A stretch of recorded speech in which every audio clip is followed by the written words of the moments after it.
Good morning, traders. It is 8:01 a.m. Chicago time on Wednesday, the 13th of April, 2022. First things first, I am starting from home today. It is spring camp week for my 4-year-old, so it's my turn to play Uber driver. So I'm starting out from home. Give me a sound check, please. Let me know how the sound is coming across. Okay. I want to remind you that derivatives trading is not suitable for all investors. Past performance is not necessarily indicative of future results. This morning, we're on episode number 2212. The market yesterday sold off quite a bit and then attempted to bounce overnight. Here's the convergent trading pre-market summary sheet this morning. We're seeing mixed risk posture. Europe is off a little bit, risk off a little bit, down 1%, 1.01%. A slew of numbers came out of Great Britain this morning. Great Britain this morning, the inflation rate year on year came in at 7 versus 6.7 expected, the prior 6.2. Core inflation year on year out of Great Britain is 5.7 versus 5.4, prior's 5.2. So, and then the U.S. came in and there was a bit of a bounce. The balanced trade number, by the way, came in pretty hot, pretty strong out of China. 47.38 billion versus 22.4, more than double. And so this morning, what's wrong with the sound? Is it too hot? Anyway, this is a different headset, so not sure about the sound, but we'll keep trucking along. And then this morning we had U.S. PPI month on month for March came in also slightly hot, 1.4% versus 1.1%. The prior 0.9%. So that's where that stands. We're looking for some of the key numbers this morning. We're looking for the Bank of Canada's interest rate decision, expecting it to jump by 50 basis points to 1%. Monetary policy report also at 10 a.m. Unemployment rate coming out tonight from Australia at 9:30 p.m. Eastern U.S. time, expecting 3.9%. We have a 30-year bond auction at 1 p.m. This afternoon Eastern as well. This morning, several releases this morning on the earnings front. We had JP Morgan Chase, JPM, announced a $2.63 quarter for Q1 versus 2.73, $2.73. It missed by 3.66%. The revenue figure beat just slightly by 1.45%. Delta Airlines, Delta came in with a loss of $1.23. The expected is a loss of $1.37. So it actually beat. It's slightly less worse than expected, with revenues also coming in pretty strong at 9.348 billion versus 8.76. BlackRock also reported. Infosys, Bed Bath & Beyond, which is a key player in the retail space, Bed Bath & Beyond, huge miss. Looks like the reported 92-cent loss was expected to report a gain of 4 cents. The revenue number came in line, so not sure what's going on there. I didn't read up on it, but that's what's on deck. There are other releases, but those are the key ones: Infosys, Fastenal, and so on. So overall, that's what we're looking at. The expectation is that the conflict in Ukraine is likely to heat up. Once again, and there's reports of an accumulation of heavy equipment on the border. The eastern border with Ukraine, and it looks like another blitz is likely to take place. Again, this translates to us in more risk overhang, more inflation, and so on. This conflict is just really throwing a wrench in things, and that's where that stands. Looking at the S&P this morning, 211 contracts, 211,000 contracts have 211,000 contracts have been traded so far in the S&P, a little more than what we've seen commonly over the last couple weeks at this point of the day. Inventory was 92% long, now 84% long. The range 43 and a quarter, 43 and a quarter. So the expectation is that we would get just about that in the day session. Yesterday, if you recall, we had about 80 and a half points in overnight range, and we ended up actually taking out the overnight high by 4 points, and then we took out the overnight low by 7 points. So we ended up extending that 80 and a half range to 90 something for yesterday. So I do pay attention to this number here. It is higher than expected, or higher than what is common, and higher than what is common, meaning the mode, and higher than the first standard deviation. So there's a fair amount of activity. Overall, the posture is that it is somewhat bearish. So that's where that stands. Looking at the bigger picture here, let's pull up our intraday chart. Really, this is where the bearish view is coming from. These lines right here are the weekly high, low, and close. And you can see that the weekly is trending down. We have a lower low on the weekly, and overall the daily is also one time framing down. I want to remind you that that the blue profiles represent the RTH session, the orange profiles represent the overnight session. The profile on the right, the composite on the right, is visible only, all visible. So it changes as I bring in more bars. It'll change. What that does is it tells me for a given range. It tells me what kind of where the auction is taking place. If we switch this to 30 minutes here, 30-minute bars, it brings in the last swing low, and if I adjust it so that the last swing low is showing, we can see as it downloads the tick data, we can see what the profile looks like, the overall auction has done, and where we are since the last swing low. But overall, it's very clear that we are pushing lower, and we are coming back in the overnight session to the low. So to me, this has really not done so well. Although yesterday we had some really good really good rallies off of the CPI, but overall the market's not able to hold on to those higher prices. The MC point of control in this region is 44.60. That's the big number right here, 44.60, and we're beneath it. We're beneath that 44.50, which is still the over-under line right here. We pushed into it yesterday. We came right off. And then this morning we had the trend down. We had a pullback, and it looks like we are headed south to continue the move down. So that's how things are shaping up. I did want to look at the TPO for a minute.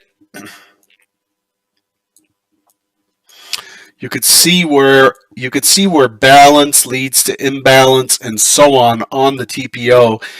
So this is a little area of balance here. Yesterday was an area of balance right here. We had balance up here in these 3 days. We had balance in these 2 days, and then we poked down and closed weak. We took that back, and you can see that it's really just struggling to maintain these higher prices. It is it is really trending down, and it is accepting these lower prices, right? Belly, belly, not much of a belly, higher belly here. We expected this to actually reverse and push higher as we close the gap, as we close this gap here. And then we ended up gapping down and creating this gap. We create a belly. Yesterday we created a belly on top of that, and we ended up finishing with a weakish low, finishing at 93 down below 43.93. So we've transitioned from the upper 4500s up here to about 200 points below in a matter of a week. To me, this doesn't look like it is done to the downside. Okay, so that's the overall picture. This is my sense of where things are. Let's look at a more. You won't get to see my face today because I don't have a camera at home. Sure, I'm sure that that really ruins your day, right? Um, so if you recall, I talked about box trading. Box trading 2 days ago. Built these beautiful boxes. Took all of that back on CPI. Took it all back on CPI. Pushed through, and then we ended up pushing down yesterday and forming this lower distribution. And right now we have the point of control at the lower end of the range. The point of control is at 43.90, shifting down from up here.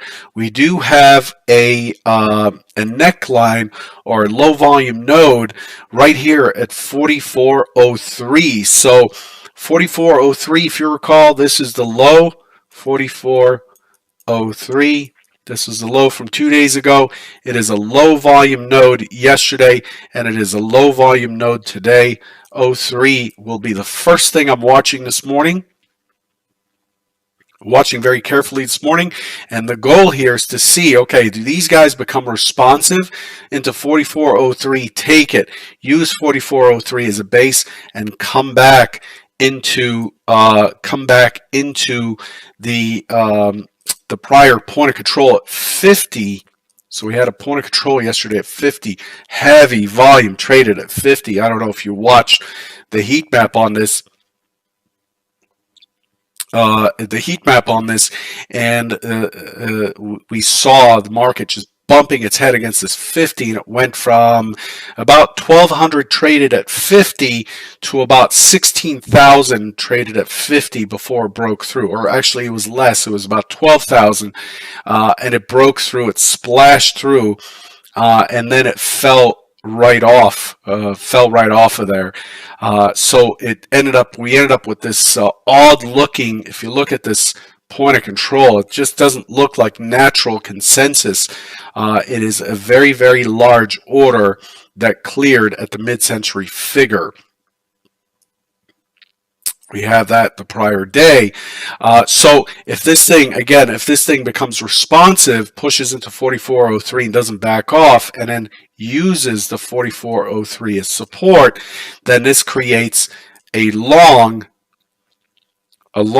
and the long will target 44.50 above, back into that upper distribution, and this would give us a higher low on the day by the time the day gets done. It is only about 60 points away. It's very, very much doable, but barring that, if it's not able to do that, if we try to get to 44.03 and hold below and then start to extend lower, then we are back to the composite high volume node, the composite point of control, the good old 34.50. If you recall, in the March contract, for those of you who've been watching a while, this was 43.43. Remember me talking about 43.43 for weeks at a time. And it's now in the June contract, 34.50, and so that's really the key target down below. So One more thing, I want to remind you that Friday is a holiday. Friday's a holiday, so tomorrow really wraps up the week for this week because Friday is Good Friday and it's a holiday and we're off. So we're likely to see some movement into tomorrow to finish the week. Let's take a look at what's expected for today.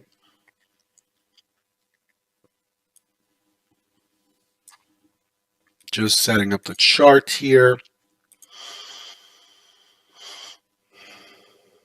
Okay, so what have we got?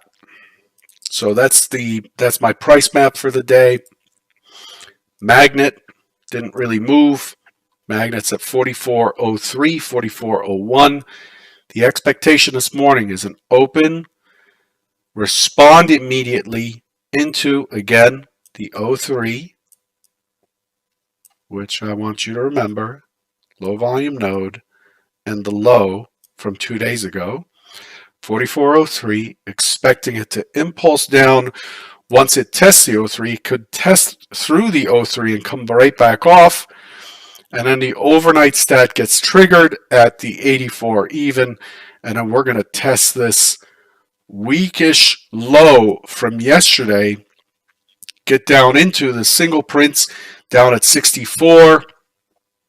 I expect it to linger here, but ultimately the major magnet and support is expected to be at 34.50. Initial test of the 34.50 is expecting a bounce. This is key support here. Key initial support. We will have gotten through the one volatility sigma, and it's likely to be extended at that point, statistically speaking, on the daily range as well as on the historical volatility, close-to-close historical volatility basis.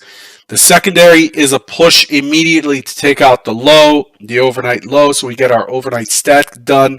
We take out the prior low, we clean that up. We look for that single print, and then we have our bounce. And this bounce here, if we bounce back into the prior day's range, that I'll be targeting, I'm going to be looking for an entry long into 03, consolidate the 03, 03 becomes a base, and then we end up finishing somewhere up here, and that sets us up tomorrow to continue the ride back to 50 as discussed, 50 and 60, 44, 50 and 60. Those are the two pieces. We are opening in range. We're opening in a lower distribution. We're opening weak. And so the question is, as the market only knows, the question is, do we sell off? Do we see this as an opportunity to press? Because there are going to be more sellers than buyers at the low. Crickets. Somebody's got to catch that. Please catch that. There are never more sellers than buyers. If we start to push lower and we see buyers pulling, their bids pulling, and so movement starts to facilitate to the downside, that I'm leaning short right away and I'm looking for that 34.50 area. Again, the key areas below are the 63.5, 64 single print, 34.50 extended, 34.50 extended. That's what I'm looking for on the short side. That is, if we decide to just sell off, leave yesterday's range behind us, and we could see that the buyers, the rotation's up, and it'll look like sell, the rotation up is weak, sell, the rotation up is weak, sell, the rotation up is weak, and then we might get a good up rotation, but there's no consistency and it starts to sell again. These are the kinds of moves. These are the kinds of moves that set up shorts in the direction of the bias. However, if we test below and then we start to impulse up, which is scenario 2, then the question becomes, what do we do at 03? And if 03 gets taken and we maintain a bid, then I'm looking to get long And in that situation, I'm looking for 44.20 from where we broke yesterday. There's a single print there, 44.20. And then I'm going to be looking for it to break to push to 44.50 and 44.50 even, and then extended 44.60, which um, will not be until tomorrow. All right. I'll let you guys go. Good luck. That's the plan for today. That's the map. We're trading around the magnet. The over underline is at 44.50 above. That was the former double bottom. As long as we are below that, we are likely to tag the support. That's what the over underline means. If we're trading below the over underline, that we're heavy on the sell side. If we're above it, we are likely to look for bounces, and then our targets the 34.50 below. Okay, good luck, and I'll catch you tomorrow morning. Take care.